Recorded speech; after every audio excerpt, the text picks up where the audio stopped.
everyone, Michael Murphy here. I'm delighted this month to have in our column inspirational speaker Nikki Bradley. Fantastic to have her along with us today. No doubt she'll give us some fantastic insights into I suppose what motivates her and what inspires her, and what drives her, and I suppose can be a huge help for us all now going back to exercise and back into sport at the start of January. So thanks a million for coming, Nikki. No worries. Nikki, I suppose to begin with, you started a campaign, Fighting Fit for Ewings.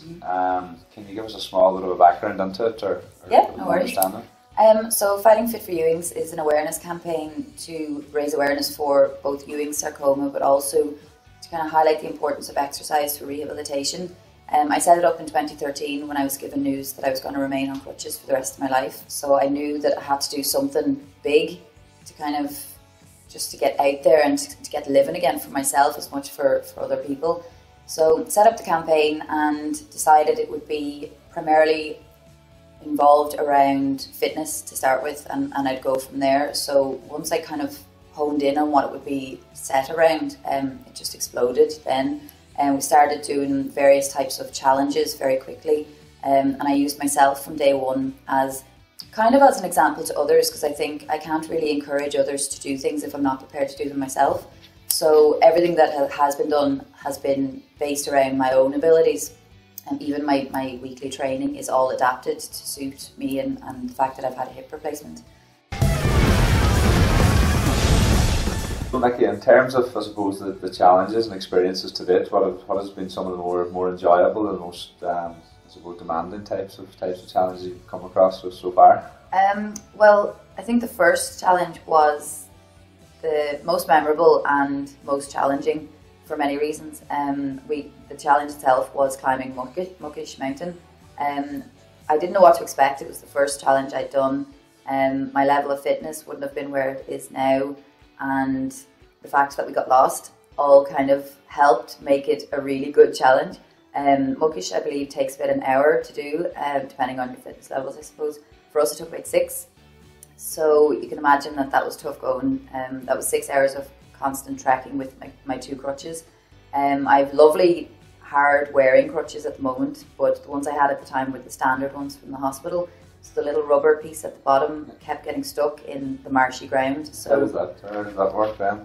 It was a nightmare, because you'd get so far and it would just be gone. I'd go to take another step and that would be it. So it was involved putting your hand into the ground. In Muckish, it's very spongy, so it was difficult to actually just find it, for starters. But it was, from start to finish, it was brilliant. It was brilliant fun, and a great first challenge, because I learned so much in a short space of time. And training, was there ever a stage, I suppose, when you're constantly pulling it out and saying, right, 4 hours onto it, no, that's not for me, I need to get back down? Did that ever cross the mind? Or? I think if I had been with different people, I was with Michael Black and Pat McDermott, 2 very experienced both in training and climbing, and I felt comfortable with them. If I had just been with my friends now, I think I might have been a little bit more worried. But I knew I was in good company, so even though it took a long time, I knew we would get back. So I decided from very early on that I would just take everything in and just appreciate what I was doing. Now, it was painful more so not on my hip, but more on my shoulders, from constantly moving. But no, there wasn't really a moment where I wanted to turn around. I was determined to do it and to not give up. A huge satisfaction when you got to the top. Did you spend much time up there? No.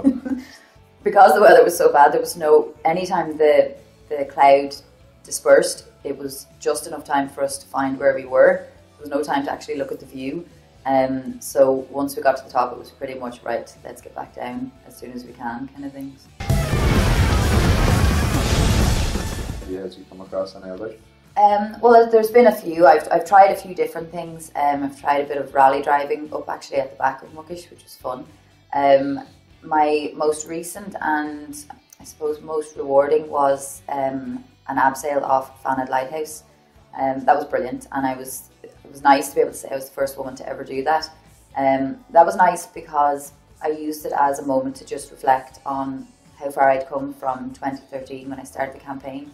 So to stand at the top of the lighthouse and look out over the water. No better place. Yeah, and it was only when I actually went to do the abseil that I kind of thought, oh God, have I taken on more than I can chew? There was a tiny moment where I was getting over the red railing, the famous red railing around the top, and you can feel the water, even though it's so far away. You can feel it splashing up on your face.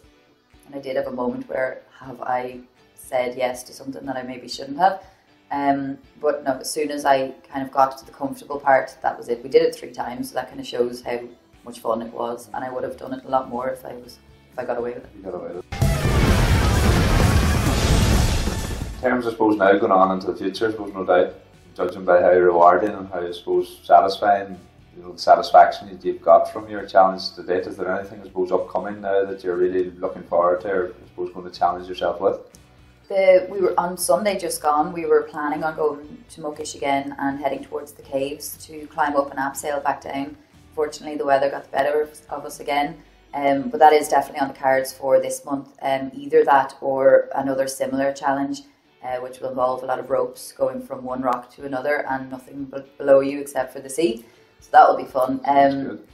Yeah, that's the thing. As long as they're fun, there's no real, and as long as I can physically do it, there's no limit as to where I want to go with this.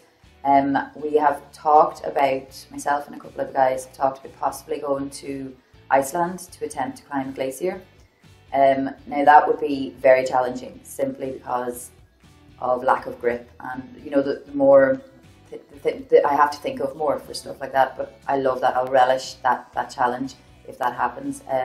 But no, for 2016, the sky's the limit. I hope that this time next year I'm looking back on a lot of really great memories. So Nikki, I suppose a lot of people like ourselves and everything, we're getting back, I suppose, after the Christmas splurge on some lovely Christmas turkey and boxes of sweets. So I see large numbers now getting back into exercise. From what we were hearing from various people, is that the exercise numbers tend to stay up for 2 to 3 weeks, but tend to dwindle off by the time the end of January comes.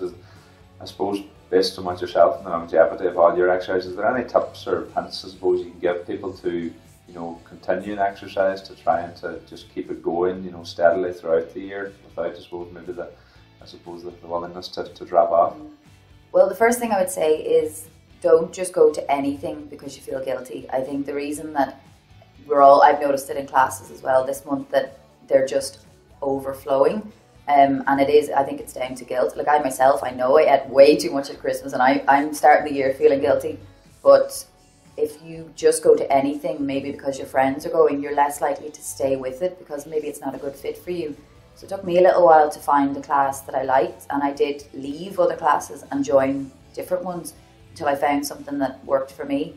But I allowed myself that little bit of time to find the right thing, and now I love it and I really look forward to it. Once the fun comes away from exercise, it becomes a chore, and that's why people leave. They start making excuses. I have to pick up the kids, I can't go, and before you know it, it's been 2 weeks and you haven't been at all.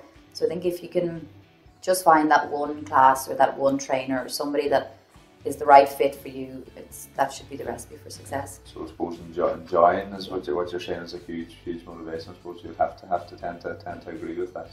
So Nikki, on behalf of everyone here at Michael Murphy Sports and Leisure, I'd like to thank you very, very much for coming in here today and give us a bit of an insight into yourself and into your challenges and into your work. It's really fascinating, I suppose, coming into this January period where everybody is I suppose, trying to find that push to getting out there and get exercise. And thanks very much for coming in. And if you'd like to check out Nikki, check her out at nickybradleyspeaks.com, and also check her out on social media. So thanks a million again, and all the best with your exercise.